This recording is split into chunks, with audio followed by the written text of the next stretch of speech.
Hey guys, welcome back to the channel and welcome back to the build of the beautiful, massive, huge SKYMASTER Su30 aircraft in white Russian camo scheme. We're making some great progress on this aircraft, so without further ado, let's dive back in. So since last video, I actually did a couple small things here to keep things moving along, but didn't make it in video. So we got our upper plate here completed. We installed our fill line. So this is our fill line here. We've got a special fill line keeper on that side, and this is what the owner uses to fill up his fuel. So it's like an air chuck fitting, but obviously works with liquid. That is done. These mounts are for our screens. This hasn't been screwed into place yet. We've got our battery box in place. Our little drip catcher is glued to the side of the battery box, and we put a little bit of High-Sol on the fastening nut here, or washer, for the battery box. So that part is done. Lower portion here, this is all installed and finished. And one of the other things that we did was make a plug plate. So this plug plate gets mounted right there, nice and clean. And what this plug plate is this is a connection point to all of our stuff. So we'll have this all labeled, but as an example, we'll have primary receiver EXT port, clone receiver EXT port, R3, which is our on-off switch, EXT port, Cortex plug-in, and Zykoy failsafe plugin. So what that allows us to do is if we have to make any changes with anything on the aircraft, we have access to all those data plugs or programming plugs right here. Nice little simple way of dealing with that stuff. If you didn't do this and you were setting things up exactly like this, let's say you needed to reprogram your Cortex, you would need to take the cockpit out, put your plug in the programming port, program all your surfaces for directions and travels, put the cockpit back in. This way, all we have to do is put our bind plug in here. That's an extension to the programming port, and you're done. Super easy. So in order for that to work, we got to get our leads all run to this location. Also, I've been working on the receiver plugins here as well. So we've got our various receiver cables going to here, for example, on our primary. Our second one here goes back to our clone. There's going to be another one coming off the clone that plugs into the central box. We've got one going all the way from the Cortex back to the primary central box. So those are all those little things that we need to think about, and we're continuing with. So next thing I want to play around with and get finished is our Jetty M-Speed sensor. So the M-Speed sensor is a pitot tube, and many people don't agree with how I do the M-Speed sensors, but I tell you, they work perfectly. To give you an example, on the F4 that we built, we installed one of these guys, and it was installed kind of in the nose section. Basically, it came out of a little inlet like this, and it works perfectly. But we set these up a little bit different. Let's take a look at it. Okay, so basically what we do with the M-Speed sensor is this is as it comes out of the package. So basically we've got the M-Speed sensor with the red and the white line. The red line is your center. The white line is your static pressure, which is on the outside here. So what we do in this case is we don't use the white line. We just use the red line. The M-Speed sensor is mounted inside the fuselage, so it's getting static pressure from inside the fuselage, and this is how we do it. Yes, it works perfect. And just to confirm, I'm going to blow into the tube, obviously not putting my mouth around the end, and you'll see right here that we register miles per hour. So what we'll do in this case is we're probably going to install a carbon tube, and we'll have just the tip of the M-Speed sensor coming out of the carbon tube, and so it'll look like a simulated gun, but our pitot tube will be mounted inside there. Okay, so we've used our Align All tool, made a hole in the gun position there, and we've just scuffed up the piece of carbon. So we're going to install that like that. We're going to use some CA just to get it spot glued in place. And then from the back side, right there, we will put some high sol around it to make sure that it is nice and solid and not going anywhere. All right, so we've done up our labels here on our plate. So we've got all of our labels on there, plus the polarity label. So that's important for some of these things like our EXT ports and our SKY port actually. All right, so we got our harness all done up. Obviously these wires are completely all different lengths. So this is ready to be installed and run these wires. Now 2 of the wires, the SKY and the Cortex, they stay up front. All these guys, the EXT ports for the various jetty items, they run to the various locations in the midpoint on the fuselage. So let's get this guy installed. All right, so the last 4 hours have basically been spent wiring and organizing wiring. So we still have a lot to do. We just hit the 150 foot mark and we still have more wire to run. So the last ones that I just did here is I ran our GSU cables. So these are the ground support or little screens that are going to be in the front. So we ran those there all the way forward. Now, what I've really focused on is anything in this back end here, we've put in snakeskin. The stuff kind of coming forward that we've got access to and we can clip easy and stuff, those are a little bit of it's in snakeskin, but not much. So the rest of it all comes forward, and then those GSU plugs will be up here. So, and I don't know if I got that, but there is our front end all installed. So our 2 screens are going to go right there. The wires just go right through the little slots and we'll plug into those cables that I just run. Of course, we got all of our plugins there for our various items, battery plugins, air fill, gauge. And then this is where our 4 batteries are going to go. So at this point, still organizing, still running wires. You can see there on that side, we've added a whole bunch of additional wires. So we still have a lot more organizing to do, but we're getting there. Now at this point in the assembly of this aircraft, I would really like to have my fittings for the fuel tanks, but we're still waiting on order from DreamWorks. So I would have liked to get those fuel tanks installed quite a while ago. Really can't do any wiring in the back end here with that primary central box until we get the tanks installed. That's our big hold up right now. So we need the tanks installed to finish up the midsection, and then we need the tanks installed to do the air brake. Need the tanks installed obviously to do the final plumbing. So yeah, there's a lot of things like that. And then we're waiting on a order from AeroPanda for our front central box. I think that's supposed to be here tomorrow. Fingers crossed that it shows up. That will be good for our front wiring, but waiting on shipments. All right, so this point in the build usually is quite sporadic for me. I'm flipping over to working on the fueler lines. So this is the main fill line. So both of our UATs come to a T. That comes forward on a 6mm Festo line, runs on the side of the fuselage, comes to our fill line that we've already seen previously. So I'm going to get all that stuff on the UATs and our T tie wired. All right, so it's Canopy time. I got everything geared up here. Now, one of the nice things about the jetty system, I'm sure other manufacturers do this, is we can take our primary receiver right now that's not hooked up to a central box because we don't have the central box. And we just change port number 1 and 2 to be Canopy port. And because we have the primary EXT port, we just plug our battery in there.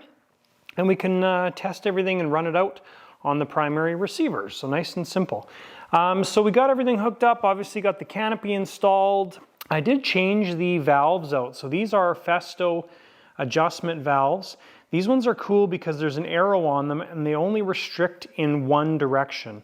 Generally, if you add like a Robart restrictor on this yellow line of this system, what'll happen is it restricts both directions because in order for air to come down the green, it's got to go flow back through the yellow. With these ones, you need 2 on there unless you want the other one to be free flowing, but the other direction or the opposite direction of the arrows is free flowing. So there's 0 restriction with that valve coming back.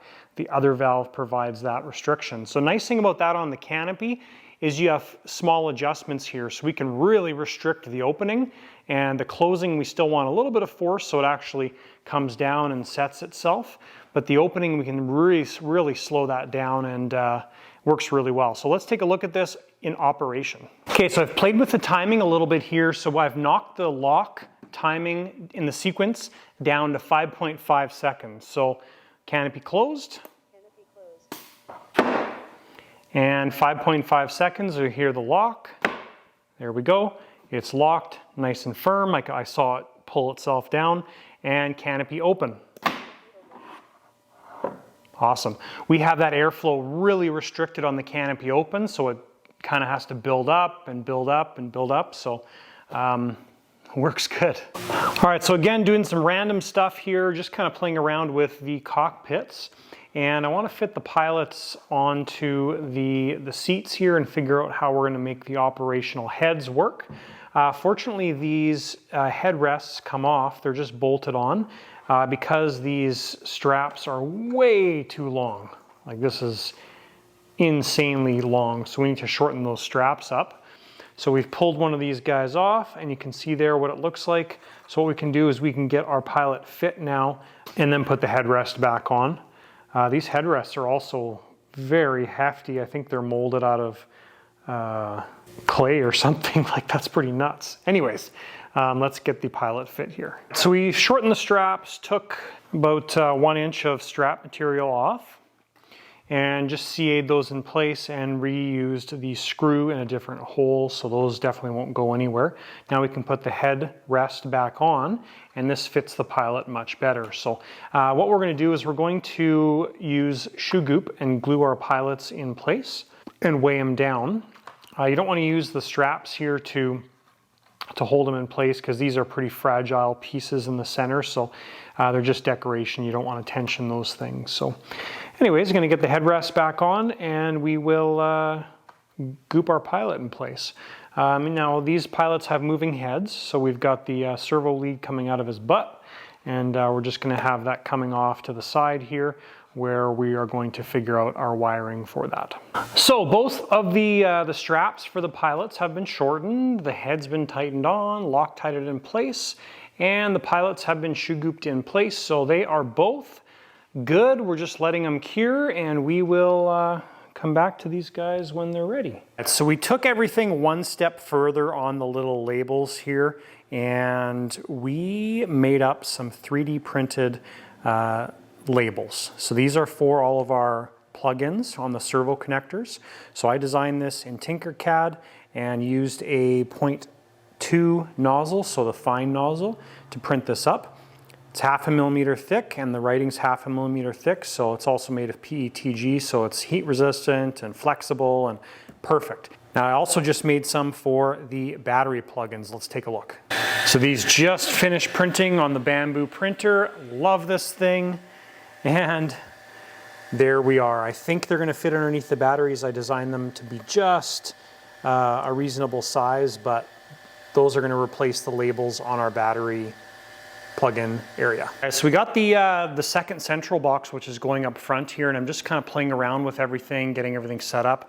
So in order to make this all work now, we have to have the primary receiver go into the cortex go back to the primary central box in the midsection. So I'm just programming this right now. So we've got the output channel going to the primary cortex in the back. We've got our primary receiver, it plugged in A, put the bind plug in there. It's now blinking once slowly, recognizing that we're using a signal receiver. Now we will take the power away from the system, and we need to move this over to port B, right there.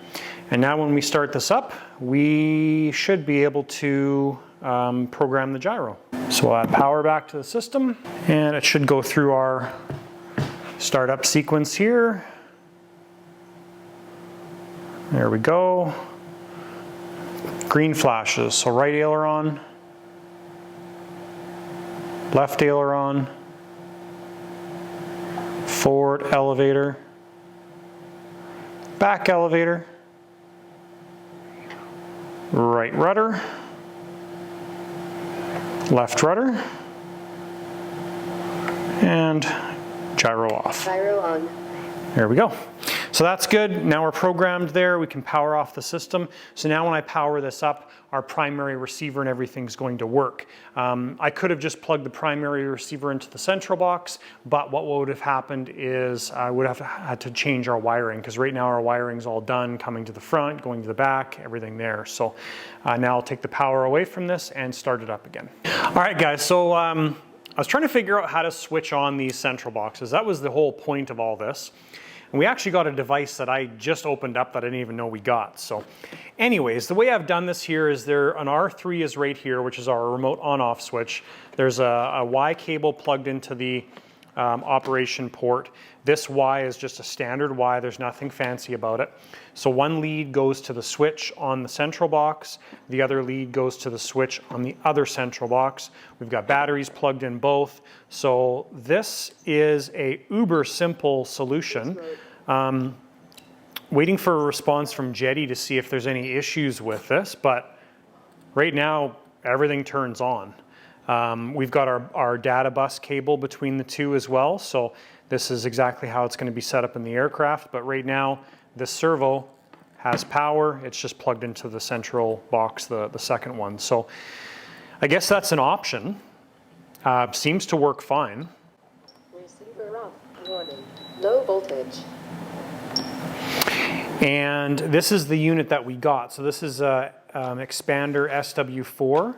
So this is what I guess we're going to use. We probably will use it. But in this case, our switch can plug into here. And then we've got options for all of these guys. Now at this point in the video, I don't know if there's any downsides to using that Y cable. Wait to hear back from Jetty and I'll let you guys know in this video, but if I don't let you know, then there's no issues with using the Y cable as well. Okay, so we got the details from Danny at AeroPanda, who is by far a Jetty expert. So this way will work. The only downside is there's no isolation between the two central boxes because it's sharing this common Y to the R3. So basically, these Jetty boxes are not isolated between the outputs, between each other. So that's the reason to use the expander switch, the S4, SW4, is now our central boxes will be isolated from each other. So that's the reason for that. The SPO6, which is our lighting switch, that does not work through here. It's got to go through a PWM port on the central box. So that's the word on the street for this stuff. All right, so we've simply switched out our Y cable for the SW4 switch. So now the output from the R3 comes to the switch port. The first three are optically isolated, so your master needs to go in the master port because that is where everything is getting power from.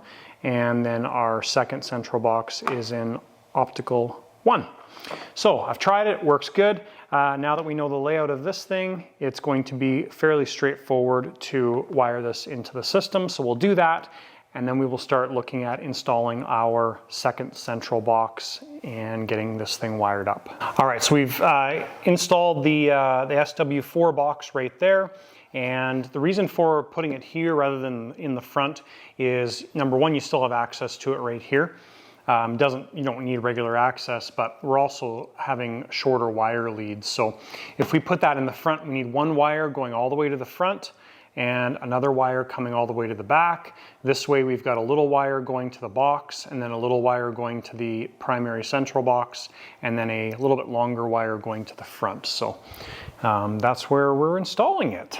Next thing we're going to do is we're going to get all of our labels done up. So my last two labels that I made are turbine left, turbine right, and those are going to go right underneath the GSUs. So let's get these guys installed and I'll show you a final view.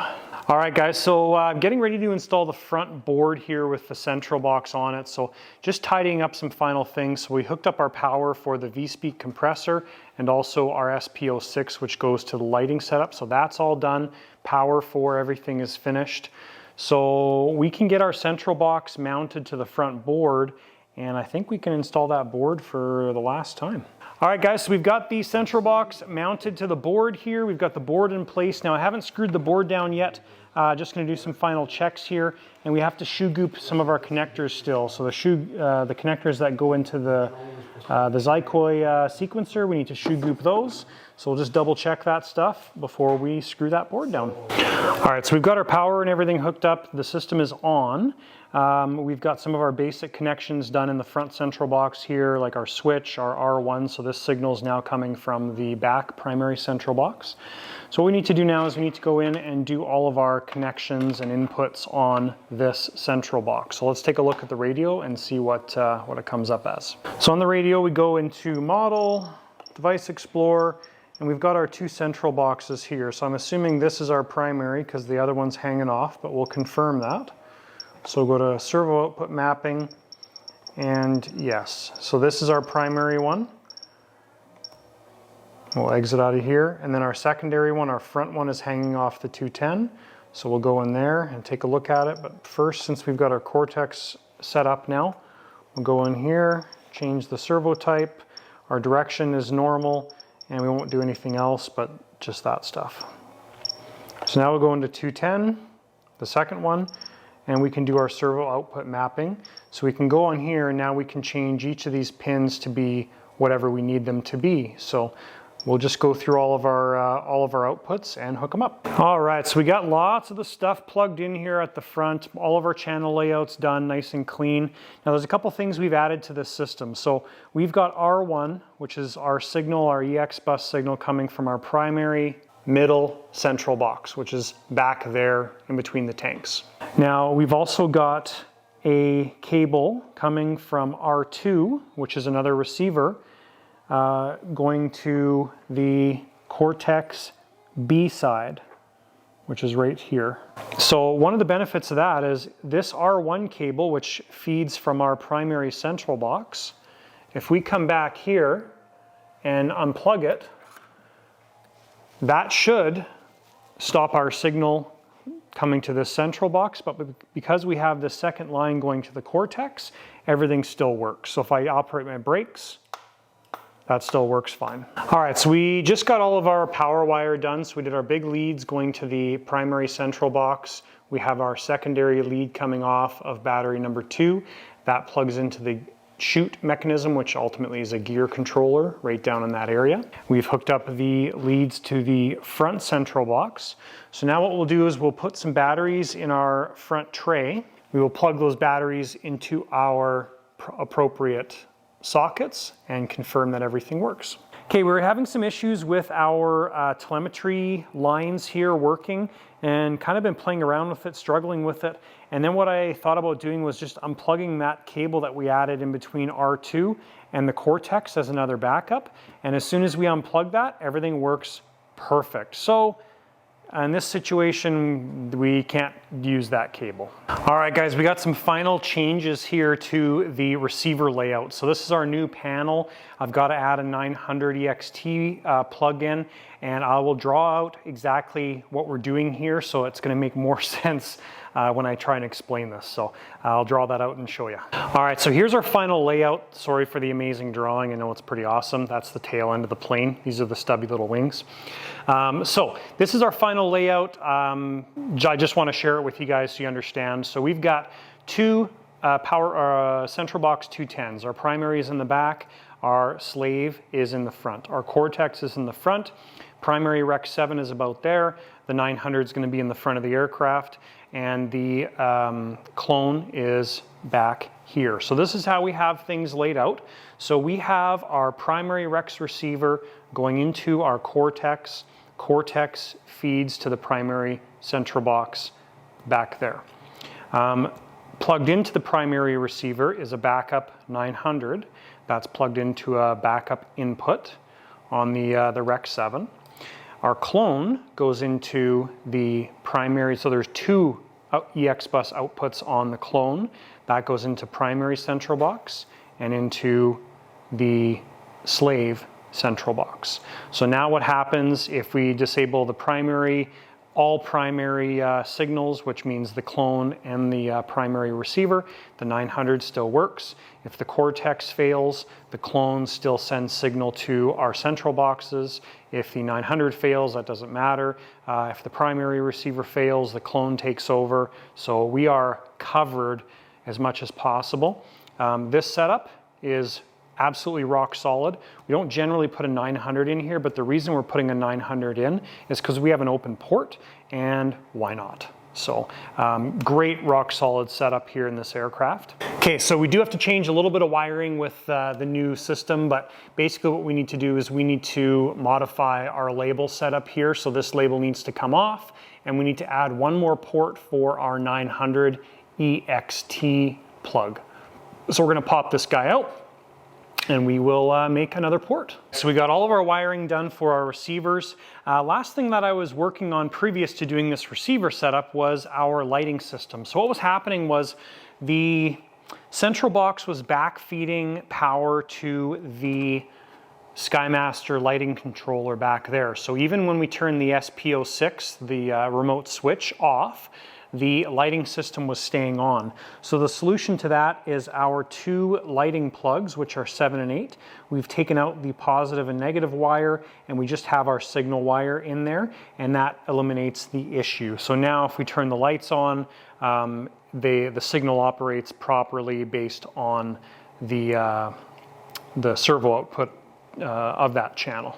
So there's a quick shot of our front board there. We've got our 900 added in, so that's all complete as well. Okay guys, so I'm gonna share with you some of the reasons why this little panel here is so valuable. We set this, the clone receiver up as a clone on my radio, and now we want to take it off because when you set it up on somebody else's radio, you want it to be out of clone in order for that to happen. So what I've done is I've plugged my Jetty box into the C port, the clone port. So right there, so our cable's plugged into clone EXT, and we will supply our Jetty box with power. Now I've unplugged the wires from the clone receiver, except the EXT port. So right now this shows up as a receiver type Rec 7. So we're just gonna scroll over.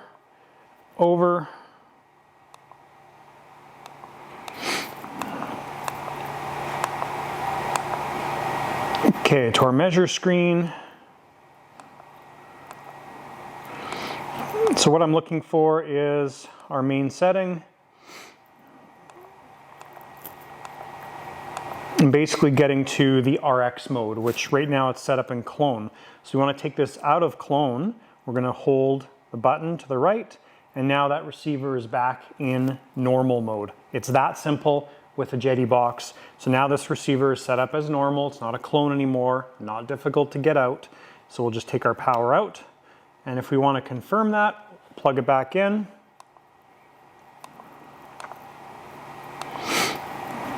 And we'll just go back in and see what it's set up as. So it's set up as normal. So it's that simple. That's the benefit of that panel. Okay, so with that wiring and clone and receiver and all that stuff figured out, now we can start to set our antennas. So I'm going to get these antennas set in place. We're just going to have one going forward, pointing towards the front of the aircraft, and we'll have another one going up and down to cover those two axes. We're going to put our 900 antennas in this kind of central hub area. So one will be on the top of the aircraft, probably this way. The other one will be facing that way. And then our clones, we can also put in this central area as well. We don't really want to run them back in this area because of all the carbon.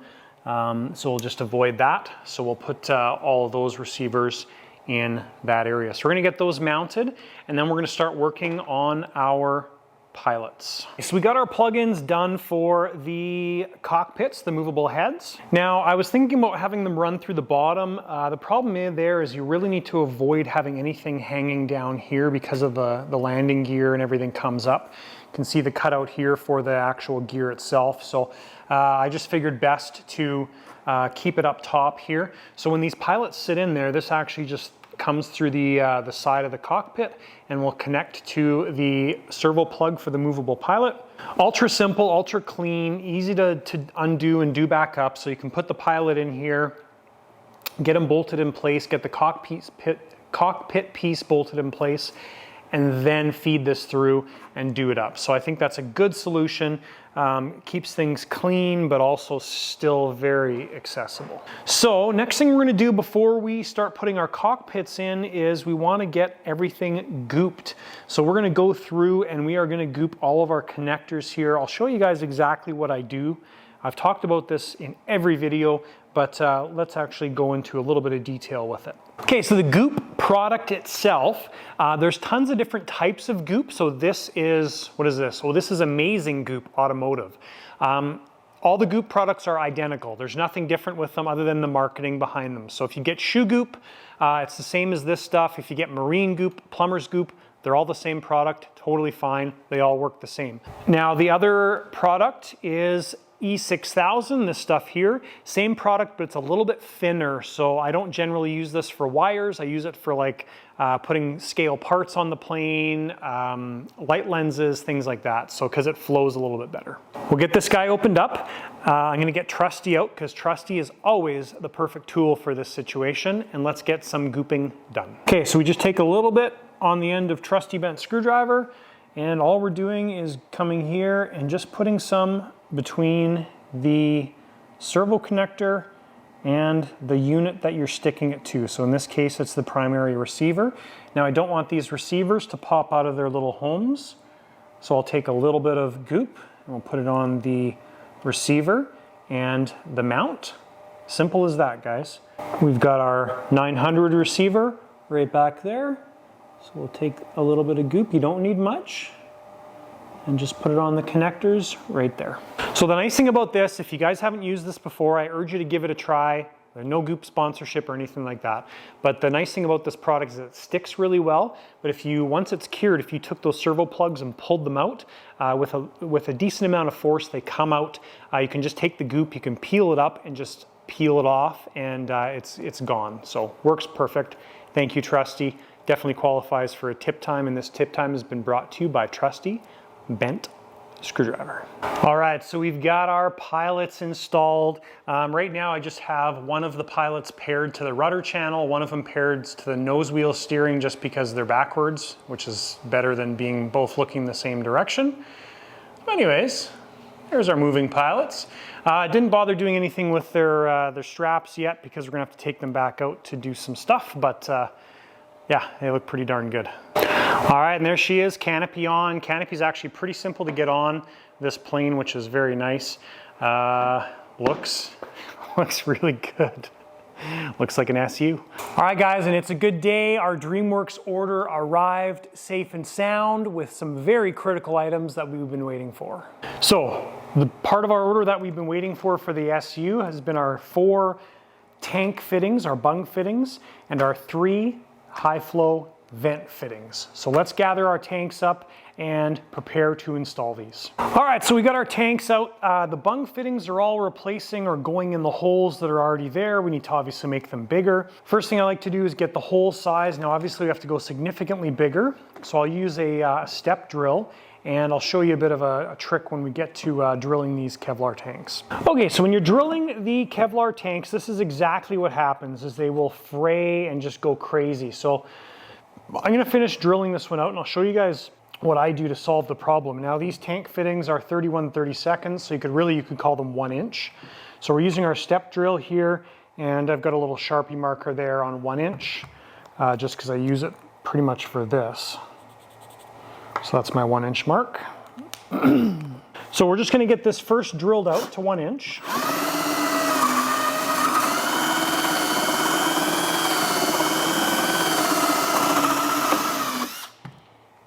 Okay, so 1 inch, no problem. Don't worry about all the stuff that goes inside. And then what we do is we take some thin CA and you just soak these fibers in the edge of the tank in thin CA. So that's nice and healthy and soaked. Take some kicker, spray that. You can see it goes nuts. And now what you do is take your X-Acto knife and you can cut these fibers off fairly easily.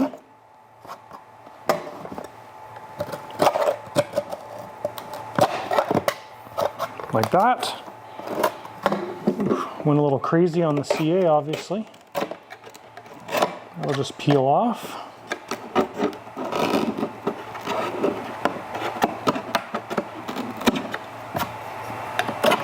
And then with that,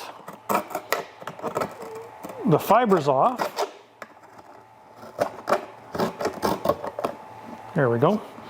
So what I'll do now is I'll take my step drill again, and usually this drills out fairly easily. And then once that's done, one more pass to get rid of any excess fibers. And our fitting should pop right in. So that is how I drill these Kevlar tanks. Now what I'll do is I'm going to take my Dremel with my carbide bit, and I will roughen up the edges, the gluing surface of this piece of aluminum. And then I will just do the edge of the tank. Now keep in mind, if you were to do past where the glue is going to be, if you put a little spot here, a little grind spot, really good chance that that's going to leak air or leak fluid out of the tank. That's going to be a leaking spot. So just be kind of careful with your Dremel, and keep in mind if you have anything that goes past, you got to put some aero epoxy over top of that. So that's drilling tanks 101. Okay guys, we are ready to glue our fittings in. Of course, when you do this, make sure you're gluing the correct side in. So we've sanded those down with the Dremel so we know what side goes in. And what these look like is, you can see that we used the Dremel and we got just a little bit, like 1/8 of an inch onto the tank itself. Same thing around the vent fitting there. Okay, so we'll get our tape ready as well, just masking tape. And this is how I like to do these fittings. So I will put my high sol on the actual fitting itself. So we're going to have a nice solid bead all the way around.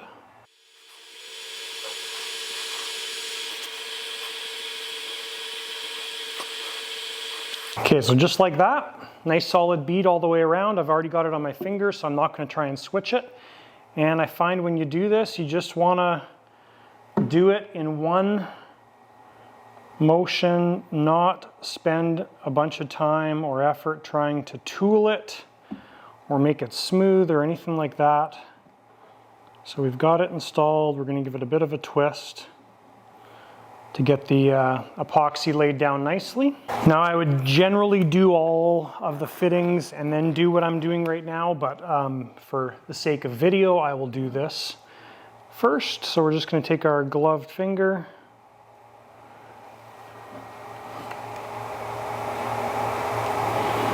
and just give it a little bit of tooling. And the reason I want to do that is this also covers up any of our sanding that we went a little bit far on. So I'm generally trying to keep as much of the adhesive there as possible, and that's what we're looking for. So now I'll take a piece of tape.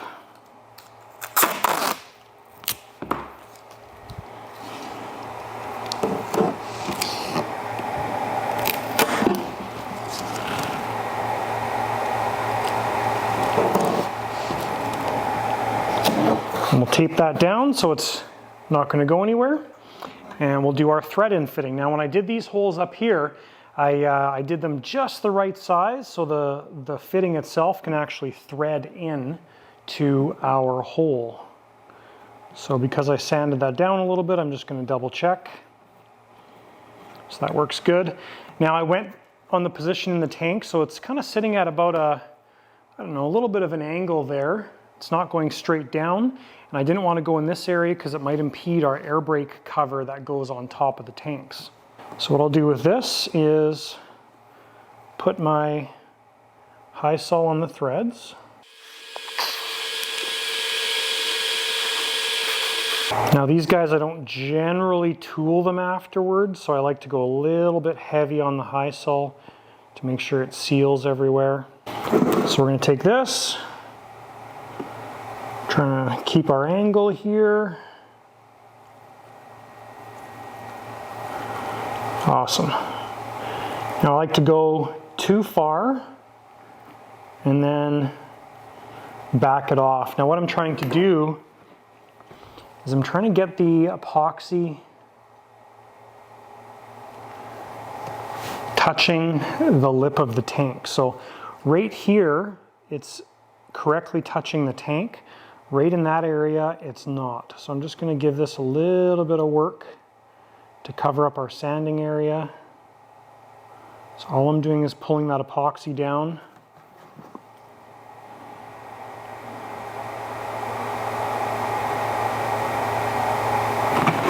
There we go.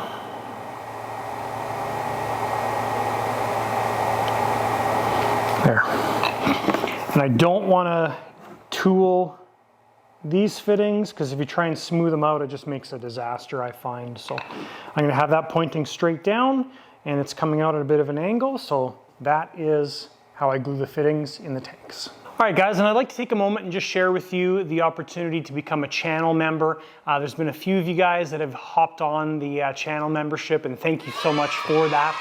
It is a paid option on YouTube. What it is you pay monthly to become a channel member. The one huge thing that we've been able to offer for you guys right now is channel membership gets you early access to videos. So generally, we've got 2 videos uploaded in advance to the normal releases. So the channel members, they get to see 1 and 2 videos ahead of when they're normally scheduled on YouTube. So they're already 2 videos ahead on the Su30 build. So there's some links down below to channel membership. If you go to my actual homepage on YouTube, there's a join button there as well too, and I think there's a join button underneath the video. So if you have a moment, check it out.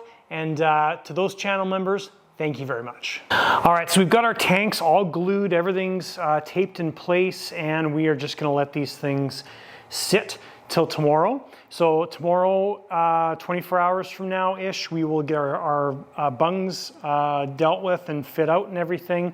We will leak test the tanks, and then we'll be able to install the tanks, which is even better because that means we can progress with the wiring. So we've got a whole bunch of detail work to do on this aircraft. Obviously, installing the tanks in the next episode, finishing up the wiring, doing some scale details. We're gonna weather the landing gear and the wheels, engine install. We're still waiting for those, but those are going to be en route, and that'll be in the next episode. So really looking forward to that. A couple things before we part ways for this episode. Don't forget to check out channel membership, and also check out the Lighter Side of RC After Dark. That's my other channel where we do live streams here from the shop for about 2 hours every 2 weeks. And it's just a fun time. You also get to interact with us as well too, ask questions live, and it's a lot of fun. So definitely check that out. Links down below. That's everything, guys. Thanks for watching. We'll see ya in the next video.